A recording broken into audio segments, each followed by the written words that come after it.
हाय रोहन, कसा आहेस?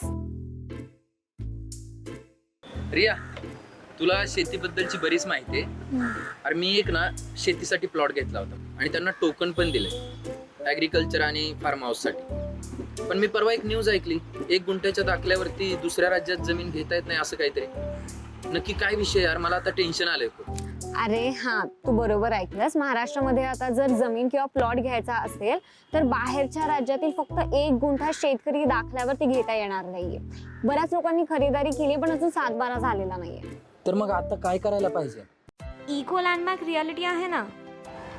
Eco landmark reality? अरे हो, ते महाराष्ट्रातील 11 गुंठा जमीन 7-12 उतारासह सगळं ऑनलाईन रजिस्ट्रेशन आणि कायदेशीर पद्धतीने देतात. अरे वा, पण हे किती दिवसात शक्य होईल? अरे 21 दिवसात तू महाराष्ट्रात कुठे पण शेत जमीन किंवा फार्म हाऊस प्लॉट घेऊ शकतो, तेही बिंदास डोळे झाकून. तर मग वाट कसली बघताय? आजच संपर्क करा. इको लँडमार्क रिअल्टी तुमच्या 7-12 आणि शेतकरी दाखला मिळवा फक्त 21 दिवसात.